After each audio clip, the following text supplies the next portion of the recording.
Hi everybody, thanks for joining me today. I have a special treat for you. Today I'm going to be cooking with my favorite colleague, Lynn Kutner. Yay! Hi everybody! Yay, Lynn. And Bruce is my favorite colleague. You know, we've known each other for 35 years or... At least, maybe 40. But right. yeah, almost 40. But it occurred to me, we've never actually cooked together, have we? No, I don't think so. Now, One after the other. I know we were working once on a baking show that we were going to do together. And I presented it to the Food Network early on when they were just starting to take off. And, you know, neither one of us looked enough like Jade and I think that's why they turned us down. Yeah. But anyway, that was their loss because Lynn's a fabulous baker and that would have been a terrific show. But anyway, today we're going to cook for the Seder, for the holiday that's coming up. And we're cooking brisket. So Lynn, why brisket for these holiday feasts? Well, brisket is a perfect food because it can be made in advance. You can make the whole thing in advance. You can freeze it, and then the day of the Seder, just reheat it in the baking pan in the oven, and it's ready to go. Because there's so much to do at a Seder this last minute, you certainly don't want the meat to be another burden that day. Right. Well, I think brisket is a great cut because it's so nicely marbled, and so it stays, you know, juicy. But there's no connective tissue in there to worry about and stuff, and it used to be cheap.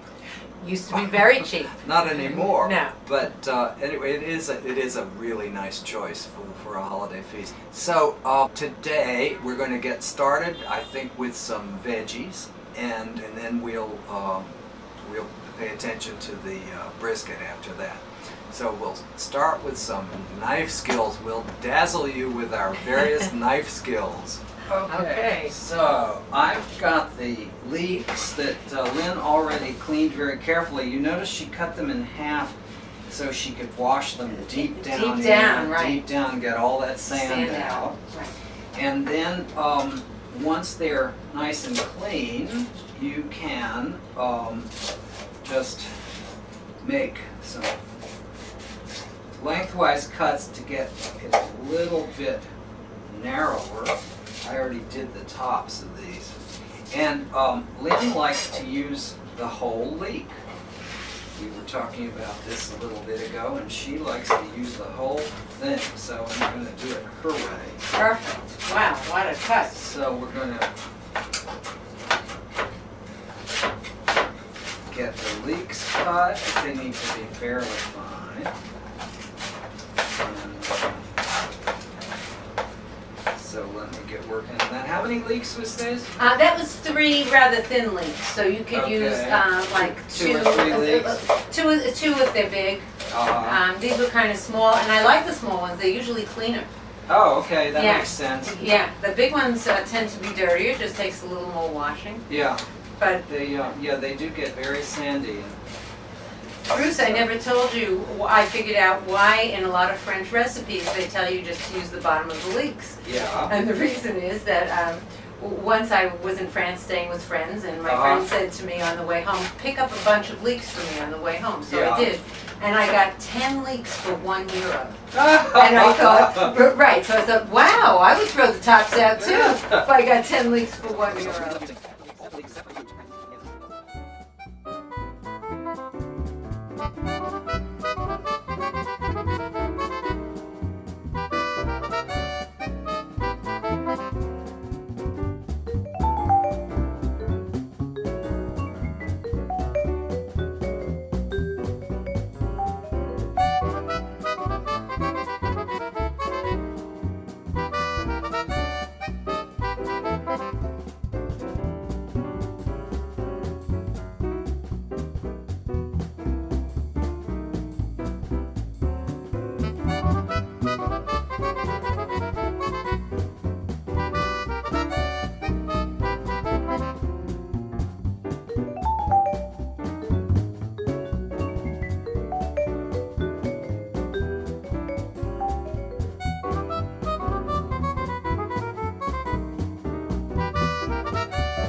Okay, so Lynn, let's talk brisket.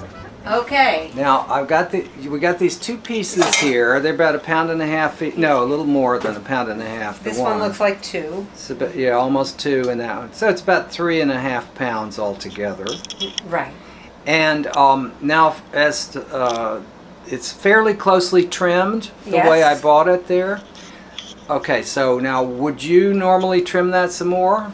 Well, because I'm always worried about everyone's cholesterol at Passover because we use so many fatty things, I would probably trim the rest of it off, but most people would not. Yeah. It's not necessary, and if you make it in advance, once it's chilled, all the fat comes to the top. You can scrape it right off. Okay. So it's fine so not we'll, to. We'll go leave with it that. because there's very little actually left. Okay. It's a good trim on this brisket. So we got the 2 pieces there, and we'll go ahead and start to brown those. So Okay, I'm going to preheat my pans.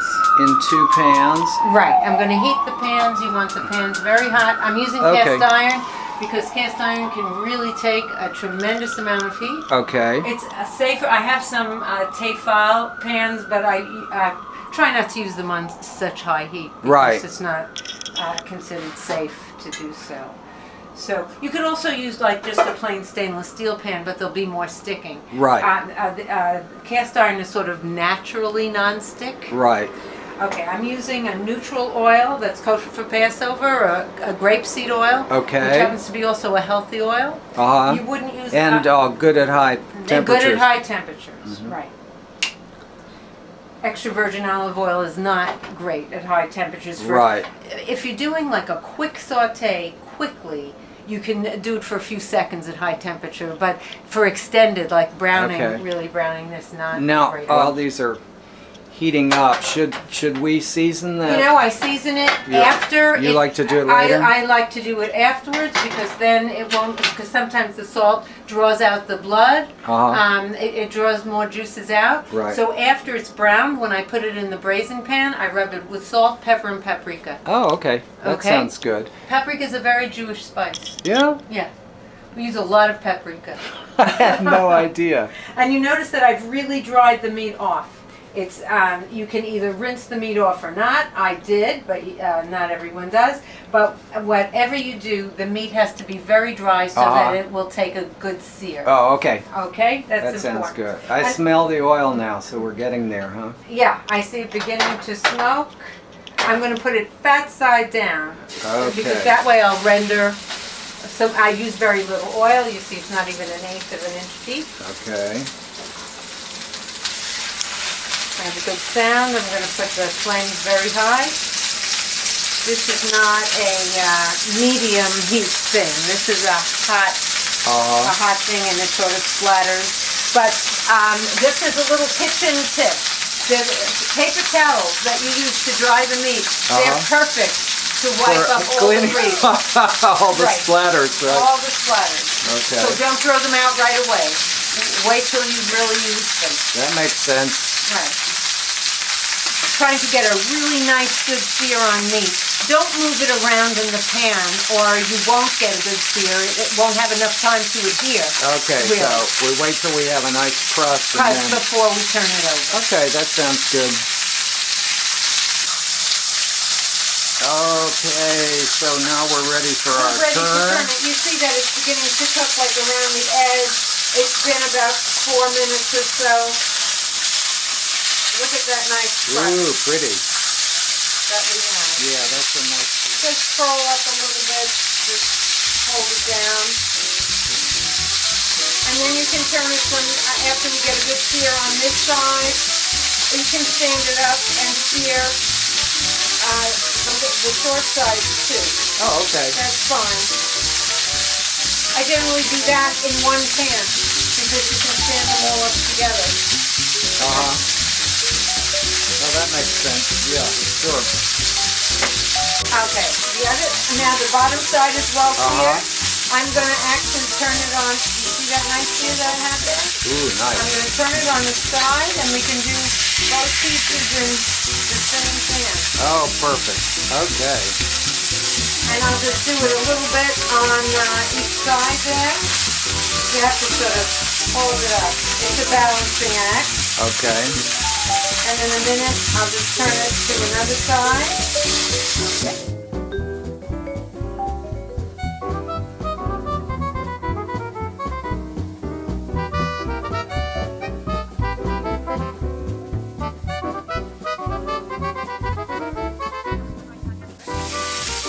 Okay, so in it goes, and in it goes, and now what I'm going to do is just, you see there's grease all over the place. Right, right. And these semi-damp towels that I had dried the meat on, are just Time to perfect. do some cleanup. A little cleanup before the fat hardens. Okay, so that's good. What I'm going to do with a pot holder, well, I'll use the towels as a pot holder, is I'm just going to put a bigger pan on top of the small one because it won't go in, and then I can work with this pan in front, and I'm going to take some kosher salt.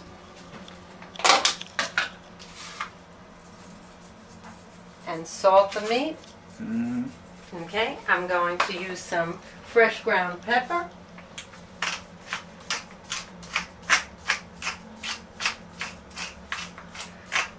Okay, and I'm going to use some paprika. I think your tribe must have had a sojourn in Hungary. In Hungary, right, maybe. Yeah.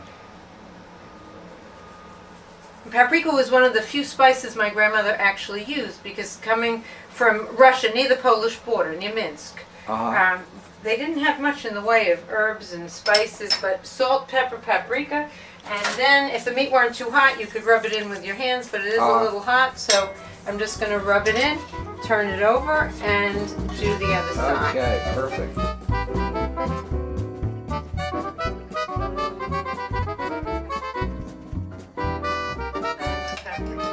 Hungarian paprika, I'm guessing. Yes, it is. Hungarian paprika that I got it in quantity and I put it in a jar so I don't have too much out at once in my hot kitchen. Right. It does, all of those Chile products need to be kept cool. In a cool, right. So I keep it in the other room and just keep a little bit and refill.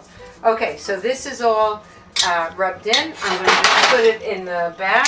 I'm also going to set my oven on so that by the time we get all the vegetables brown, I'm going to put a small flame on. And we're going to put in the veggies. We'll start with the onions and leeks, half of each in each pan, because we want to get up all the nice brown bits that have been left in the bottom of the pan. The one pan is bigger than the other, so it takes a little more.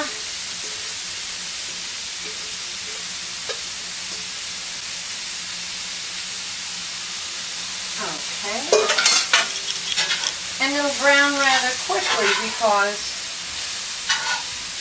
the pan is hot and there's sort of browned oil in there already. Right.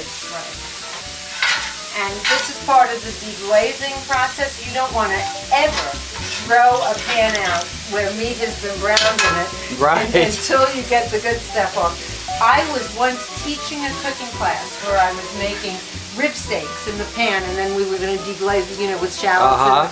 And before, when I turned around to reach for my shallots, the kitchen assistants had washed the pan. Oh, wow.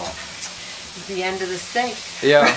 Yeah. That's, well, But that reminds me of the time that we almost cooked together. You'll remember that we shared a fundamentals series. That's correct. And I taught the first session, and we made stocks, and including this gorgeous brown stock. It cooked the full 8 hours, and then the kitchen manager strained it and put it away for us and all of that. So because we had this beautiful brown stock, Lynn decided that she was going to make French onion soup in one of the sessions. And she did. So the students got a taste. And then Lynn went upstairs to the office to see if the people in the office would like some. She got back downstairs and the kitchen manager had tossed out the rest of it and washed the pot. And I can actually, at this point, throw in the carrots and the celery. Okay. The garlic I'm going to put in at the end because right. I want these to sort of cook a little bit and I don't want the garlic to burn. But you could go a little longer with the onions and leeks, right? Yes, caramelize a little I am actually. more. We'll let the celery caramelize a little with it. Okay. And if you feel this is too dry, you could add a touch more of either grapeseed oil or olive oil. But, you know, the brisket has a little bit of fat left on it. Right. And I think there's probably enough fat. What do you think, Ruth? Oh, I'm going to trust you on this. Oh, okay. Well, it wouldn't make sense. Actually, I'd throw in some olive oil if it were mine, but it's not. So. Sounds like a good idea, Bruce. Sounds like a plan? Sounds like a plan. A little olive oil. Yeah, we don't want it to be too dry. Olive oil is so good for you. Yeah, that's cooking nicely. When those aromatics are nice and tender, then we'll put the garlic in. Okay. So I'll put half in each pan. So this was about how many cloves? This is 5 good healthy cloves. Okay. Not baby cloves. Okay. From a real nice head of garlic. Okay, and I'll stir that in. And then we'll be ready for the deglazing with our wine and either stock or water. And if you don't have any stock, I would suggest mixing a little very good soy sauce in with the water because that's sort of the equivalent of a box stock, which has never impressed me that much. Right. I'm with you on that. Okay. So what I'm going to do first is to put in the wine and let the alcohol burn off. Okay. And so I have some red wine here, and I'm going to pour a cup or so, cup and a half into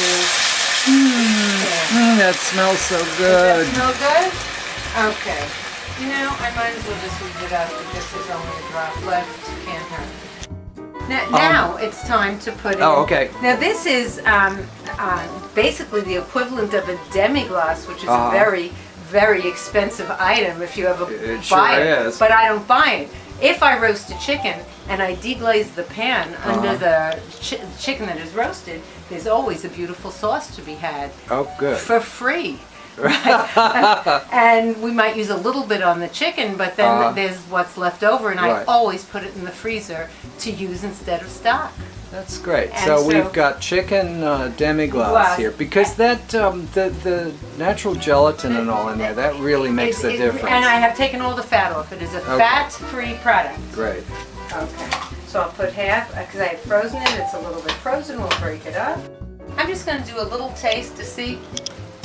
Oh, it could use a little more salt. So what I'm going to show you is something that you can do if you don't have any of your homemade chicken gravy left in the house. You can take, actually I'll use the boiling water that I have on the stove because I always like to have a little bit of boiled water on the stove when I'm cooking so that when I add it to the sauce, we're not cooling it down. Right. Okay, so a couple of tablespoons of good, and I usually use the low sodium soy sauce. I'm just going to take a little taste. Not bad at all. And so you're not adding too much salt. Right. Because it's the low sodium, and it's a very good brand. It's a natural brand, has no preservatives in it. Okay. Yeah, I find I cook a lot with soy sauce. Yes, I do also. And I'm especially with beef, it just adds that nice dark. This is fresh thyme There's that we took care of before. That's probably enough. And if you have some left over, definitely cover it with a piece of plastic. It'll keep several days. You can use it in another dish. Yeah, thyme's pretty durable. So thyme is durable. Okay. And now we can either add a little tomato paste or a little ketchup to give it some thickening power when it cooks. But again, I'm going to take a little taste. Probably should do this. So, which do you prefer? You know, whatever I have. If you use tomato paste, you have to use a little honey or sugar to counteract the acidity. The tomatoes, ketchup is already sweet. That's getting good. Okay. So we'll go with the ketchup. And then we can also put in some of the parsley that you so beautifully chopped. Just a little bit, a couple of...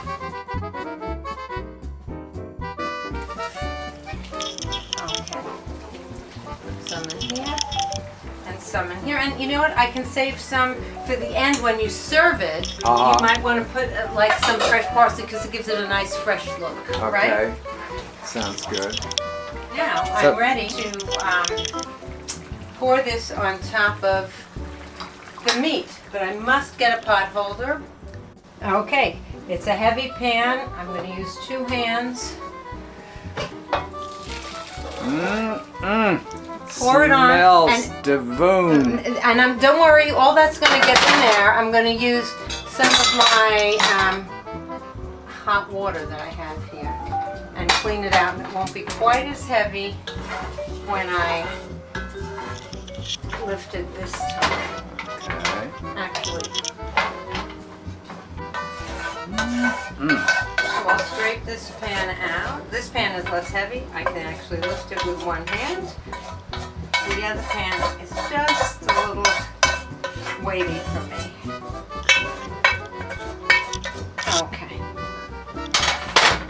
So I'm going to bring this to a boil. And actually this creuset comes with a cover that's quite heavy, but I'm going to use aluminum foil instead because it just adds so much to the weight that I find it much easier to deal with covered with a piece of foil. Yeah, and the foil will take care of it. Right, we'll keep it covered. So we'll bring it to a boil. And watch, I have a special way of folding the foil so that when you want to check on the liquid level and you check on the meat, it's easy to get off. Don't tuck it in too much. I'm actually going to make little corners like this so that when I lift, just look inside, I don't have to undo a very tight foil. I can just pick up a corner. Okay. And it's much easier to check. Okay. Neat. Okay, now that it's at, what you see this, it's at a full boil. Okay. And so I'm going to turn this flame off and put it in my preheated oven on a rather low rack, by the way, because then it'll catch the heat more on the low rack. And what's our oven temperature? It's about 350. You can actually start it higher, but check it in 10 minutes. And you want to then lower it to perhaps about 325, between 300 and 325, to keep it at a simmer. You want to see some bubbles, but you don't want it like boiling so crazy that you have to add more liquid every 10 minutes. So we keep it at a gentle simmer. You have to see some bubbles, and for 2 hours. Okay. At 2 hours, we're going to take it out, take the meat out of the sauce, let it cool for just a few minutes, and then we can slice it very neatly. What a good idea. Because if you wait... You heard it here, folks. If you wait the 3.5 hours, it will kind of crumble and get stringy. Yeah, it'll string when you try to slice it. Yeah. So we slice it at 2 hours, put it very neatly back into the baking dish. Okay. And let it cook for another 1.5 hours, and it's tender as butter. Perfect. And beautifully sliced. All right. Look how easy it is to lift the foil. You just lift a corner, and you see it's at a nice, quiet simmer. You see that? Isn't that good? It smells great. Okay. So then I can just put the foil very gently, not tucked in, but definitely covered. Back in, turn off the oven light. So we're now how far into this? It is, we're an hour and 10 minutes An into hour it. and 10, okay. So we're just gonna take a look here and see. See the liquid level? Yeah, see how it's coming along. Oh, that's Ooh, nice. nice, and that smells heaven. And you can, if you want, turn it over. You think it's necessary? I have no idea really, but people do it. It can't hurt. Right. If it's totally submerged, like this piece is pretty much totally submerged, I don't think it makes a difference, but this piece is not. Right. So I'll just turn them both. It's not a critical, let me see, but very easy to turn. I think the liquid level's pretty good. What do you think? Okay. I'm happy. Maybe in half an hour or so I might add something. And you see how easy this is to put on and take off because it's not tucked. It's Right. just little. Okay, so we're now 2 hours into the baking. Okay. And we're gonna take it out. I always uncover it before I lift it because you're less likely to spill. Look at that. Just I'm actually going gorgeous. to turn the oven off for a while because it's going to be out for about half an hour. Okay. I'll get that hooked up. And I'm going to just... Wow, that's so beautiful. But you see, it's not... the fork goes in a little, it's not totally tender. Right. We cooked it to this point because it will slice better. Just strain it off a little bit. And we're going to just let it sit 20 to 30 minutes so it gets cool enough so we can handle it without burning great. ourselves. Okay, it's time to slice. We're back. This one is that's a pretty one. A classic piece. Yeah, that has a nice shape to it. Let me start with that. And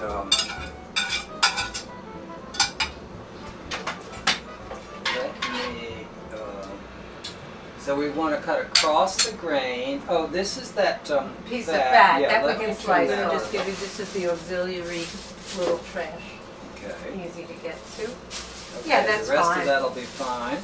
You know, Okay. so what I usually do, I know this is against all the rules of cooking, I do one little slice off of one end, and then I do a slice in the opposite direction to see which one I think looks better, and it usually doesn't matter. I know they make a big deal of it, but Well, the grain. it's sometimes hard to tell. That's why I do. Yeah. Well, this looks like the right one too, but that looked pretty good too. So, all right, we'll just see. Yeah, and not any thicker than that. Oh, that's beautiful. That's perfect. Okay, That's so gonna exactly, keep going there. yeah. Okay, and I'll get it a little thinner. Yeah, oh, that's absolutely perfect. Okay, here we go. And you see how neat it is now because it's not it's super tender, that Right. it doesn't string.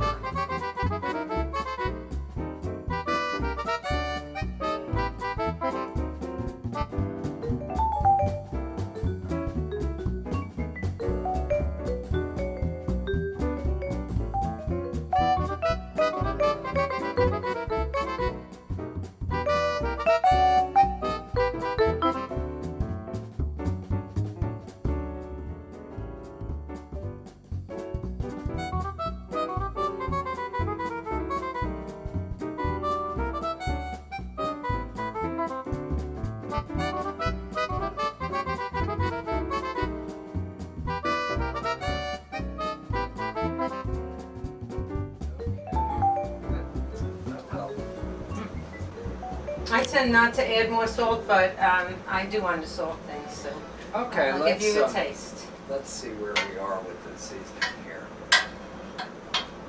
Because it will still cook down a little bit. So good. Good. Well, I think that has everything going for it, don't you? I sort of do. I Yeah. think, and it will cook down even a little more as we're cooking, but you don't think it needs salt or anything sweet? Well, so. you know, I have a feeling that maybe a little more salt couldn't hurt. Okay. Because, you know, when braised meats like this are sit in the fridge for a day or two, they just seem to need a little more A salt. little more salt. Would you like? I think they absorb it. So we have or a something. choice now. We have Yeah. kosher salt, and Yeah. I have fancy French sea salt. Ooh. Would we like to do fancy French sea salt? Sure. Sure. Into the sauce, right? Okay. And give it a little sprinkle. Okay. All right. So that should We'll be give it a just stir up. Okay. fabulous. So we're going to cover the meat again. You want to take another taste of the sauce? No, I'm sure it's fine. I'm going to take a little taste. Oh, that's good. Oh, you were right. Oh, let me pour a little onto your spoon. You have to okay. have a little taste. A little salt does a lot.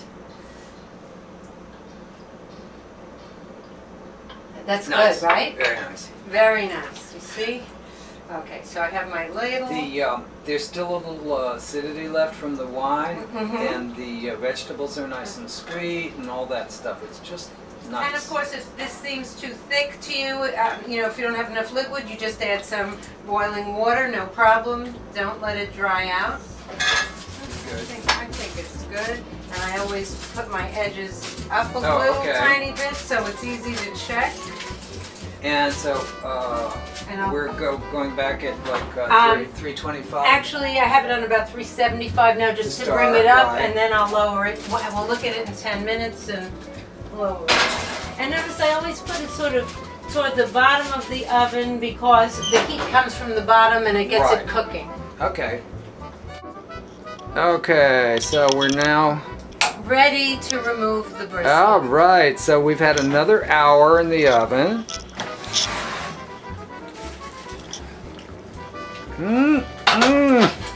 It even sounds good. Sounds good. Wow. Oh, look at that. That is so gorgeous. All right, let's let that cool down Cool just a down a little little bit, bit. and then we'll have a taste. We'll have a taste. And if you want to let this completely cool and then freeze it, you could, before you put it in the freezer, just take a damp paper towel and clean off clean the up sides. the Right. Yeah.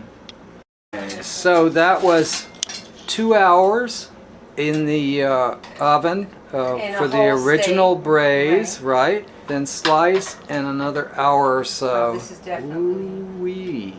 Doggy. So we let it rest a little bit. Right, because you And- don't want to burn Right. all your friends and relatives. Okay. Smells so good. Just a little piece. It is good. Oh, that's really nice. And you know, it'll even get nicer as it stands in the sauce for a few days. If you don't want to freeze it, it's fine in the refrigerator 3 or 4 days. And if you want it longer than that, let it totally cool, then wrap it and put it in the freezer. Those veggies are like candy.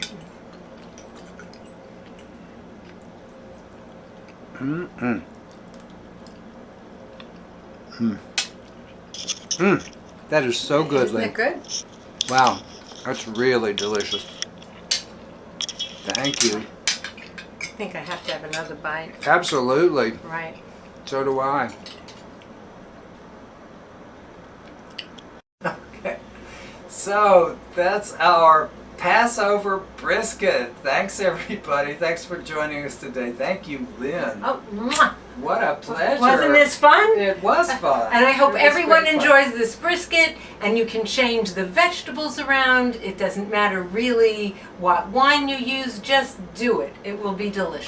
Well, it's so generous of you to have us into your kitchen. It's a pleasure. I'm really delighted. Thank Good. you. Thanks again. And have a wonderful Passover. Okay. Thanks everybody. Thanks, everybody. Bye-bye.